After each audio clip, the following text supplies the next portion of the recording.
एक दूसरे से आगे बढ़ने की कोशिश कर रहे हैं बुराइयों में। जिनाकारी में ये कौम डूबी हुई है, शराब में तो ये कौम लथपथ है, शराब में भी ये कौम डूबी हुई है। नौजवान नस्ल नशे के आदी हो चुके हैं, शराब के बगैर ये कौम रह नहीं पा रही है, शराब में भी ये कौम डूबी हुई है। इसी तरीके से इस मुआशरे का एक बहुत ही बड़ा और बड़े पैमाने पे इस मुआशरे के बहुत से लोग जुए में भी डूबे हुए हैं। जुआबाजी और जुआ का काम ये मुआशरे के रहने वाले लोग कर रहे हैं और जुआ में पैसा लगा रहे हैं, हराम तरीके से पैसा कमाने की कोशिश भी हो रही है। ये जुआ के काम में भी ये लोग लगे हुए हैं। जिनाकारी, शराब, जुआ और इसी तरीके से और दीगर बुराइयों के अंदर ये कौम लथपथ है। मेरे भाइयों, इस माशरे के अंदर बेशुमार बुराइयों ने इसको जकड़ करके रख लिया। बुनियादी सबब क्या है, क्यों ऐसा है, वजह क्या है? हम सबसे अच्छे हैं, सबसे बेहतर हैं, सबसे आला है, लेकिन इसके बावजूद हमारा मुआशरा दूसरे के नजर में बड़ा खराब हो गया है, क्योंकि हमने अपने आप को बड़ा अच्छा समझ लिया है। हमने आपको ये समझ लिया है कि हम मोहम्मद रसूलुल्लाह को मानने वाले हैं, हमारे घर में कुरान जैसी किताब है और हमारे घर में जनाबे मोहम्मद रसूलुल्लाह का फरमान है, हमारा नाम बड़ा अच्छा है, हमने मस्जिदें बनाई है, हमने मदरसे बनवाए हैं, हम सबसे आला लेवल पे हम यही समझ रहे हैं, लेकिन हमारे अंदर अमलों के अंदर कमी है। हम अमल के मामले में बहुत ही ज्यादा पीछे नजर आते हैं, अमल के मामले में बहुत ही ज्यादा कम नजर आते हैं। हम एक दूसरे के ऊपर नजर दौड़ाते हैं कि फला आदमी ऐसा है, फला की बेटी ऐसी है, फला का बेटा ऐसा है, फला का भाई ऐसा है, फला की माँ ऐसी है, फला का बाप ऐसा है, लेकिन हम अपने ऊपर नजर नहीं दौड़ाते कि हम कैसे हैं। मेरे भाइयों, आज मुआशरे के बुनियादी असबाब में,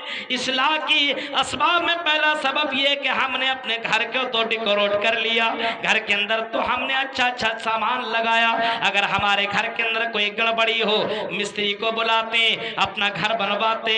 अगर हमारे घर का वो छत अगर कहीं से अगर खराब है तो मिस्त्री को बुला करके छत की अच्छी तरीके से मुरम्मत करवाते हैं, उसको ठीक ठाक करवाने की कोशिश करते हैं। घर के अंदर कोई परेशानी हो, हम अपने घर को अच्छा करने की कोशिश करते हैं। लेकिन मेरे भाइयों, मुआशरा घर घर से बनता है, आदमी आदमी से मुआशरा बनता है। हमें घर की फिक्र है, लेकिन समाज की फिक्र नहीं है, घर वाले की फिक्र नहीं है, फैमिली की फिक्र नहीं है। सबसे बुनियादी जो सबब है वो सबब ये कि हम तो दुनिया की फिक्र कर रहे हैं, लेकिन हम अपने बच्चों की उड़ाने वाली जिंदगी की फिक्र नहीं कर रहे हैं, हम आने वाली जिंदगी की जर्रा बराबर फिक्र नहीं कर रहे हैं। हमारा बच्चा हमारे सामने गाना बजाए, कोई फिक्र नहीं, हमारी लड़की हमारे सामने बेपर्दा घूमे, कोई फिक्र नहीं, हमारा भाई हमारे सामने जुआ खेले, कोई फिक्र नहीं।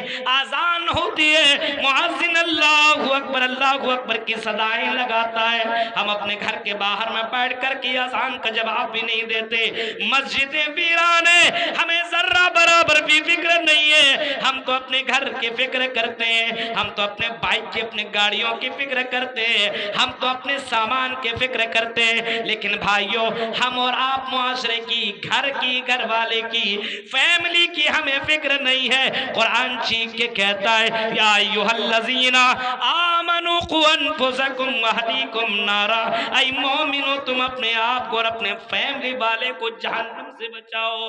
अपने भी फिक्र करो, अपने घर वाले की भी फिक्र करो, खुद की भी फिक्र करने की कोशिश करो और अपने फैमिली वाले की भी फिक्र करो, अपने बच्चों की फिक्र करो, अपने बेटियों की फिक्र करो, अपने भाइयों की फिक्र करो, अपने बहनों की फिक्र करो। ये तुम्हारे घर की फिक्र कौन करेगा? जब तुम ऐसी कश्ती में सवार हो जो कश्ती डूबने वाली है, तो बताओ तुम दूसरे को कैसे बचाओगे?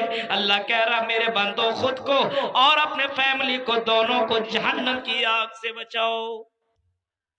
पहला जो रीजन है, कारण सबब है, वो ये है कि हम अपने समाज की फिक्र नहीं कर रहे, हम अपने घर की फिक्र नहीं कर रहे, घर वाले की फिक्र नहीं है। गौर करो मेरे भाइयों, हम फिक्र नहीं करेंगे, आप फिक्र नहीं करेंगे तो कौन फिक्र करेगा? अब कोई नबी, कोई रसूल, कोई पैगंबर दुनिया में नहीं आएगा, कोई ऋषि मुनि अब आने वाला नहीं है। लास्ट मैसेंजर पैगंबर जनाबे मोहम्मद रसूलुल्लाह है, उसके बाद कोई नबी नहीं आएगा। फरमाया अल्लाह नबी अबादी, मेरे बाद कोई नबी, कोई पैगंबर अब आने वाला नहीं है, कोई रसूल अब दुनिया में नहीं आएगा। आपने फरमाया अना खातिमुन नबीयीन, मैं नबियों के ऊपर खत्म करने वाला बना करके भेजा गया हूँ, मैं आखिरी नबी हूँ, लास्ट ऋषि मुनि हूँ, और मेरे बाद कोई दुनिया के अंदर मैसेंजर नहीं आएगा, मेरे बाद कोई डराने वाला नहीं आएगा। जब अल्लाह के नबी की बाद अब कोई नबी नहीं आएगा तो मेरे भाइयों किसका इंतजार है? कौन आपके फैमिली को समझाएगा? कौन आपकी बेटियों को समझाएगा? कौन आपके बच्चों को समझाएगा? कौन आपके गांव की समाज के लोगों को समझाएगा? मेरे भाइयों, ये हमें और आपको फिक्र करने की जरूरत है। इसी वजह से कुरान कहता है या अय्युहल्लज़ीना आमनू कु अनफुसकुम व अहलीकुम नारा, ऐ मोमिनो तुम अपने आप को और अपने घर वाले को दोनों की फिक्र करो। दुनिया तो गुजर जाएगी, लेकिन मरने के बाद की जिंदगी की फिक्र करो। हमारा माशरा, हाँ, लोगों को जीने का पता नहीं है, हम दुनिया में क्यों जी रहे हैं, हमारा दुनिया में भेजने का अल्लाह का मकसद किया है। क्यों अल्लाह ने हमें और आपको इस रुई जमीन के अंदर भेजा है? क्या हमें अल्लाह ने खाने पीने के लिए और घर मकान बनाने के लिए, गाड़ी खरीदने के लिए, अच्छे अच्छे कपड़े पहनने के लिए, क्या हमें अल्लाह ने इसी के लिए भेजा है? आओ कुरान से सवाल करते हैं, कुरान बताओ हमें अल्लाह ने क्यों भेजा? कुरान चीख करके जवाब देता है वमा खलक़तुल जिन्ना वल इंसा इल्ला लियअबुदून। ऐ मेरे बंदो, हमने तुम्हें महज अपनी इबादत के लिए, अपनी पूजा के लिए, अपनी बंदगी के लिए, अपनी इबादत के लिए, अपनी भक्ति के लिए पैदा किया है।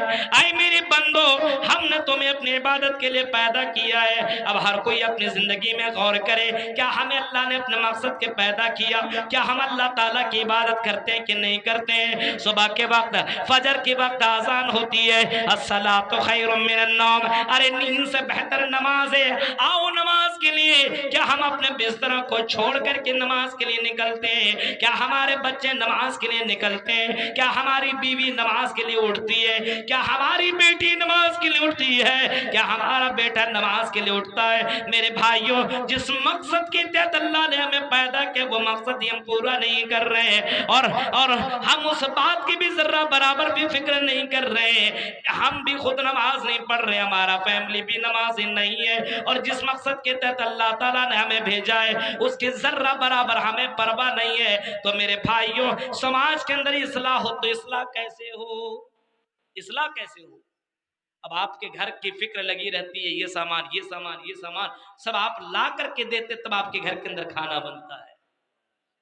आप फिक्र करते हैं उसकी।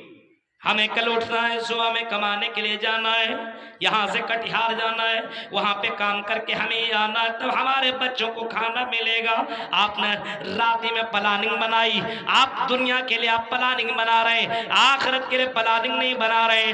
बल तुसिरूनल हयातद दुनिया वल आखिरतु खैरुन व अबका। ऐ लोगों, तुम दुनिया को तरजीह देते हो और आखिरत को तुमने भुला दिया है, आखिरत को तुम भूल चुके हो। जरा जनाब मोहम्मद रसूलुल्लाह की जीवनी देखो, उस लास्ट नबी को देखो, उस रहमतुल लिल आलमीन को देखो। अल्लाह के नबी सल्लल्लाहु अलैहि वसल्लम इस दुनिया से ज्यादा आने वाली जिंदगी की फिक्र करते थे और आने वाली जिंदगी की तैयारी करते थे। मेरे प्यारे साथियों, अल्लाह के नबी ने बिल्डिंगें नहीं बनाई, अल्लाह के नबी ने बहुत ही ज्यादा सोफेदार और बहुत ही ज्यादा गद्देदार बिस्तरों में आपने सोना गवारा न किया, क्योंकि अल्लाह के नबी कहते हैं कि कहीं मैं गद्देदार बिस्तर में सो जाऊं, कहीं मैं कालीन में सो जाऊं, और मेरी फजर की नमाज में, फजर नमाज के लिए मेरी आंख ना खुले तो मैं अपने रब को क्या जवाब दूं?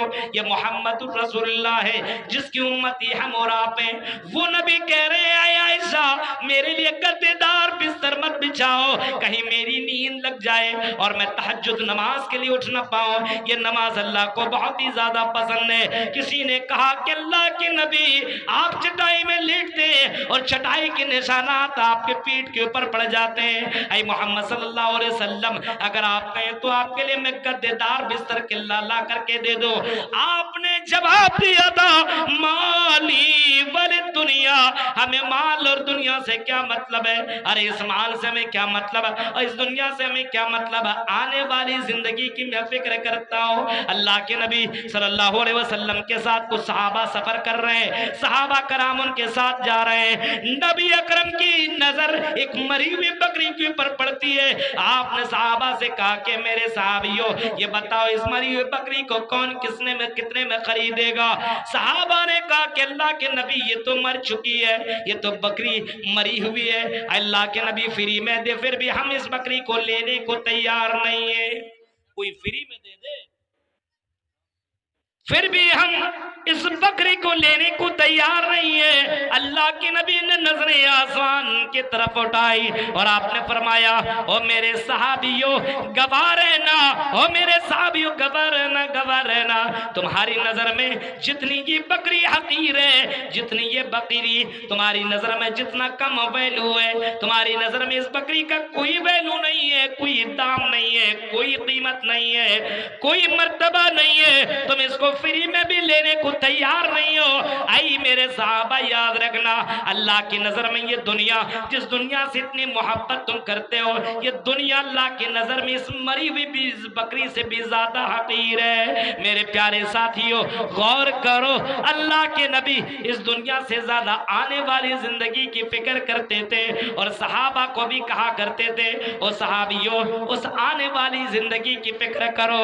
अल्लाह के नबी ने यहां तक ऐलान कर दिया कि अक्लमंद वो नहीं है जो बिल्डिंग बना ले, अक्लमंद वो नहीं है जो बैंक बैलेंस जमा कर ले, अक्लमंद वो नहीं है जिनके पास बहुत ही ज्यादा पैसा हो, अक्लमंद वो नहीं है जो दूसरों को चूना लगा करके अपना मकान और अपनी जमीन खरीद करके बना ले और बिल्डिंगें बनाए, बहुत ही ज्यादा दुनिया में शोहरत कमाए।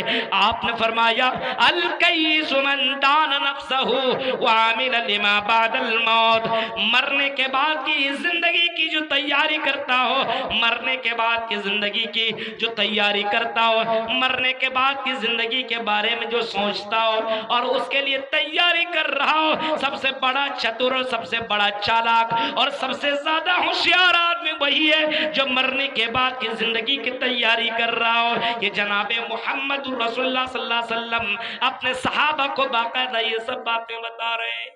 अब गौर कीजिए आज मेरे भाइयों, अल्लाह के नबी कितनी ज्यादा फिक्र किया करते थे और हम और आप कितनी फिक्र करते हैं। कितने फिक्र कर रहे हैं हम और आप? कुछ भी नहीं।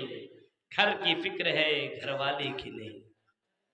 नबी ने इतनी फिक्र की, माशरा को अगर सुधारना है फिक्र करो, और फिक्र करने से पहले आपने माशरे के बुनियादी सबब में से ये भी बताया, आपने बताया कि अपनी जिंदगी को तुम खुद से खूबसूरत बनाओ। अल्लाह के नबी ने फरमाया, जब तुम शादी करो तो शादी दीनदार लड़की से करो। ऐसा नहीं है कोई हीरोइन की तरह चलती हो, स्टाइल मारती हो और फिल्मी दुनिया हीरोइन की तरह वो रहती हो, फाल दिखाती हो, अपना जिस्म दिखाती हो, अपना बॉडी दिखाती हो, टाइट कपड़े पहन के घूमती हो और ऐसी लड़कियों के ऊपर तुम्हारी नजर पड़े और तुम उसको खूबसूरती में फिदा होकर के तुम उससे शादी कर लो। आपने फरमाया नहीं, यहूदी हजरात, ये लोग पैसे वाले से मोहब्बत, यहूदी जो हुआ करते हैं ये पैसा देख करके शादी करते हैं, ईसाई लोग खूबसूरती देख करके शादी करते हैं, और आपने फरमाया कि दीनदार देख करके भी कुछ लोग शादी करते हैं। आपने फरमाया फज़फर बिज़ातिद्दीन, वो लोगों दीनदार देख करके शादी किया करो। जब तुम दीनदार घर में अपने बीवी को लाओगे तो वो तुम्हें दीनदार भी बना देगी। इसी वजह से मेरे भाइयों, जरा उमर फारूक की जिंदगी को देखो। उमर फारूक रात की तारीकी में गश्त लगा रहे, चक्कर लगा रहे, रास्ते में अपने रियाया का ख्याल करने के लिए अपना भैंस बदल करके निकलते हैं, अपना अपना कुर्ता बदल करके निकलते हैं कि रात में कोई मुझे पहचान ना सके। मैं जरा अपने समाज के लोगों को देखो, अवाम को जरा मैं देखो किस हालत के अंदर है। पहले के जो खलीफा हुआ करते थे, पहले का जो लीडर हुआ करते थे, वो रात में भी अपने रियाया का ख्याल किया करते थे। आज की तरह थोड़ी है, वोट के समय सिर्फ आपको याद रखेगा और वोट के बाद आपको याद रखना पड़ेगा, वो थोड़ी याद रखेगा। गौर करो मेरे भाइयों, हमारे फारूक जा रहे हैं, रास्ते में गलियों में सफर कर रहे हैं, देख रहे हैं, चक्कर लगा रहे हैं कि कहीं किसी के ऊपर जुल्म तो नहीं हो रहा है, कहीं किसी लड़की के ऊपर तो अत्याचार नहीं हो रहा है, कहीं किसी के ऊपर तो कोई आदमी नाजायज तौर पर उसके साथ अत्याचार तो नहीं कर रहा है। हजरत हमारे फारूक एक जगह जा करके रुकते हैं, रात की तारीकी है, आखिरी पहर है, रात की तारीकी में उस पहर में रुके हुए हैं और सोच रहे हैं कहाँ जाऊं। अचानक हजरत हमारे कानों में एक आवाज आती है, आई मेरी बेटी उठो और दूध के अंदर पानी मिला दो, दूध के अंदर पानी मिला दो।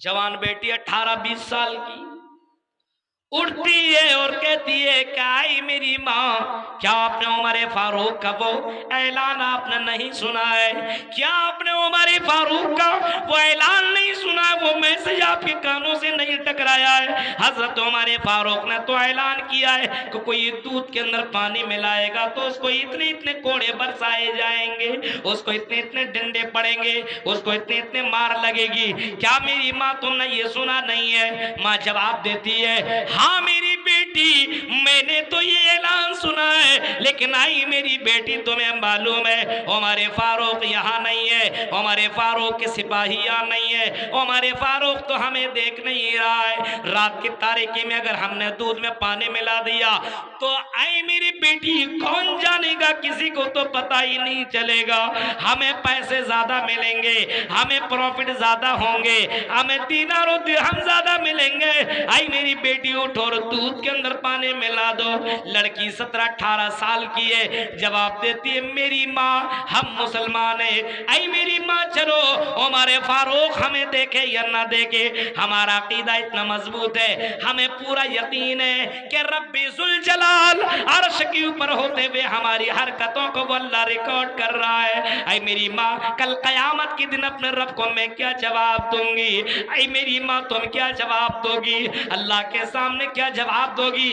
दूध में पानी मिलाकर के बेचने वाले को अल्लाह कयामत के दिन मरने के बाद सजा देगा, अल्लाह के पास जाओगे तो क्या जवाब दोगी? मेरे भाइयों, उमर फारूक ने जब यह सुना, उस जवान लड़की की आवाज उमर फारूक के कानों से टकराई। उमर फारूक अपने घर गए और अपने घर से अपने एक आदमी को सुबह सवेरे उस बुढ़िया के घर भेज दिया, जाओ उस बुढ़िया को बुला कर के लाओ। ये बुढ़िया जाती है कांपते हुए डरते हुए हमारे फारूक की अदालत में पहुंचती है और पहुंचने के बाद ये बुढ़िया कहती है हमारे फारूक हमको आपने क्यों बुलाया है? आई हमारे फारूक अमीरुल मोमिनीन क्या हमसे खता हो गई है? हमारे फारूक कहते खता नहीं है। आई बुढ़िया, आई मेरी माँ, ऐसा ये है कि मेरा एक बेटा है और आपकी एक भी बेटी है, मैंने सुना है उस बेटी से मेरे बेटे का निकाह करा दो। झोंपड़ी में ये औरत बुढ़िया रहा करती थी और हमारे फारूक उस दौर के सबसे बड़े ऊंचे होते पे बराजमान है, 22 लाख मुरब्बा की हुकूमत करने वाला ये बादशाह एक बुढ़िया औरत की बेटी से शादी करने के ऊपर बाकायदा खुद से इसरार कर रहा है। आई बुढ़िया औरत, तुम अपनी बेटी से मेरे बेटी का निकाह करा दो।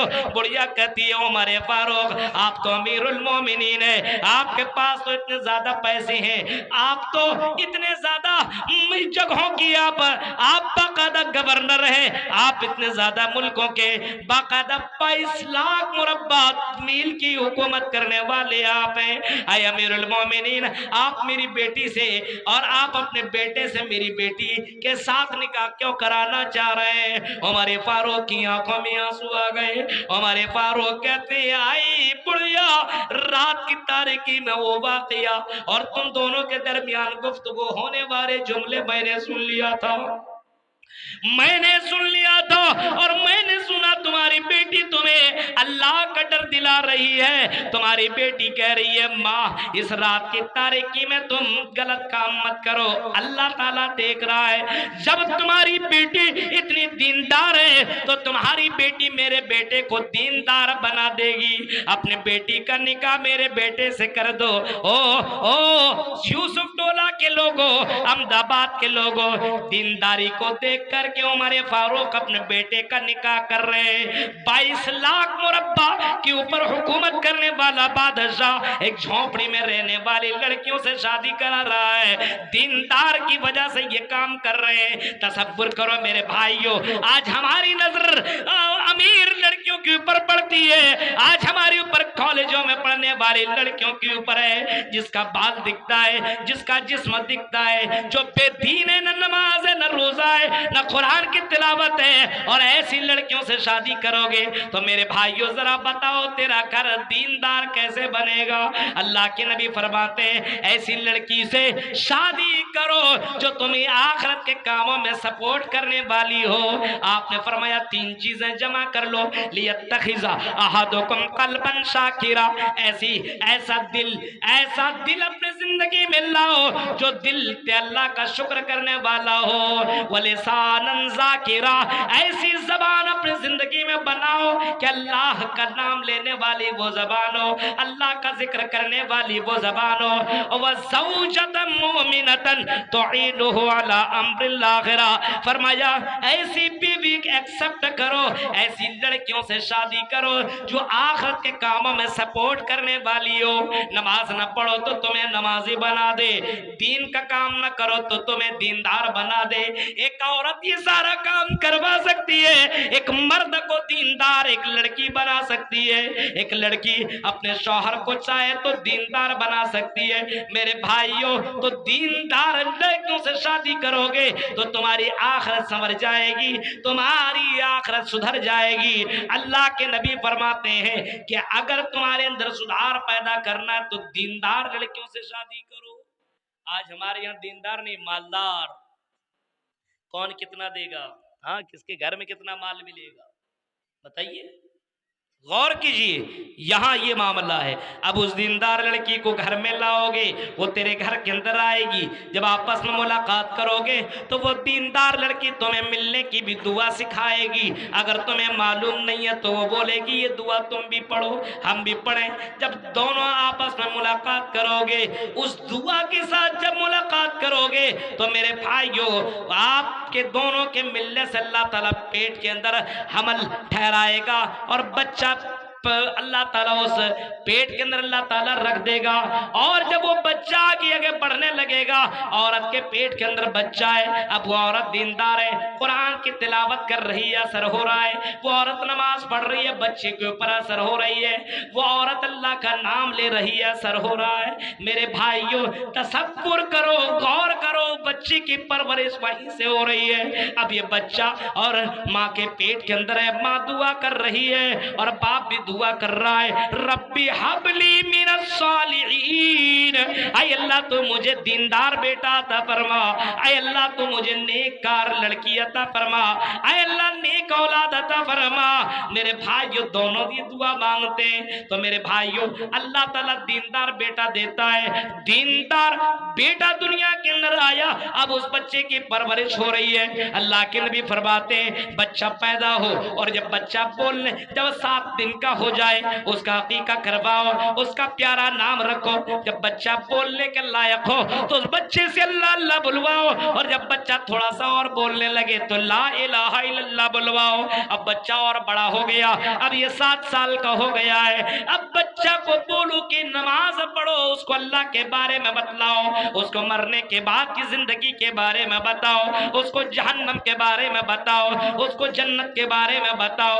उस बच्चे को कौन बताएगा? ये माँ का गोद ही तो पहला मदरसा होता है, ये बाप ही तो उसका पहला मदरसा होता है। ये माँ बाप को देख करके बच्चा सुधरता है, मुआशरा यहीं से बनता है। मेरे भाइयों बच्ची ने आँख खोली तो माँ को देखा मोबाइल में गाना सुनते हुए, माँ बच्ची बेटी ने देखा माँ को बगैर दुपट्टा के घूमते हुए, बेटे ने देखा अपने बाप को खैनी खाते हुए, सिगरेट पीते हुए, जुआ खेलते हुए, शराब पीते हुए। अब तसव्वुर करो उस घर के अंदर, वो बच्चे के अंदर सुधार कहां से पैदा हो। आपने फरमाया जब बच्चा 7 साल का हो तो उस बच्चे को नमाज पढ़ने का हुक्म दो, और जब बच्चा 10 साल का हो नमाज न पढ़े तो वज़रिबू मालैया वह मबन्ना वशर सिनीर, उस बच्चा को मार मार करके नमाज पढ़ाओ। ये इस्लाम तुम्हें बताता है। यहाँ से मुआशरा सुधरता है, यहाँ से मुआशरे की बुनियाद पड़ती है। पहला रीजन सबब यही है कि मेरे भाइयों, हमें तो दुनिया की फिक्र है लेकिन आने वाली जिंदगी की फिक्र नहीं है। उस मकसद को हमने और आपने भुला दिया है, इस वजह से मुआशरे के अंदर गड़बड़ी है। अकीदा हमारा इतना कमजोर है। अकीदा, दुनिया की फिक्र है, रोजी रोटी के लिए हम 3 बजे उठ करके चले जाएंगे कटिहार, लेकिन सुबह 4 बजे उठ करके मस्जिद नहीं जा सकते हैं। जो रिस्क का रज़्ज़ाक़, जो रिस्क का मालिक है, रज़्ज़ाक़ जो है, उस अल्लाह के सामने हम अपने बगल में जा करके 2 रकात नमाज नहीं पढ़ सकते हैं। मेरे भाइयों, हमारा अकीदा कितना कमज़ोर हो चुका है, हमारा ईमान कितना कमज़ोर हो चुका है। हमें तो रिस्क के ऊपर भरोसा है लेकिन रज़्ज़ाक़ के ऊपर नहीं है। मेरे भाइयों, अल्लाह के ऊपर भरोसा कीजिए। आप सुबह सवेरे उठिए और उठने के बाद नमाज पढ़िए। अल्लाह रब्बुल आलमीन आपके जिंदगी गुजारने के अल्लाह ताला बेशुमार रास्ते आपके लिए निकाल देंगे। वमई फरमाया वमन यत्तक़िल्लाह यजअल लहू मखरजा, अल्लाह रब्बुल आलमीन से जो डरता है उसके अल्लाह ताला बेहतरीन रास्ते और कई सबील और कई रास्ते अल्लाह ताला निकाल देता है। लेकिन शर्त यह है कि अल्लाह ताला से डरिए और अपने जिंदगी में अपना अकीदा इतना मजबूत कीजिए कि इन बाबाओं का चक्कर छोड़िए, इन पीरों का चक्कर छोड़िए, इन गैरों का चक्कर छोड़िए और इन तमाम का चक्कर छोड़ करके एक अल्लाह के ऊपर यकीन रखिए, भरोसा कीजिए और ये सोचिए कि मरने के बाद हमें दोबारा जिंदगी मिलेगी और इस जिंदगी का हिसाब मुझे अल्लाह के यहाँ देना पड़ेगा।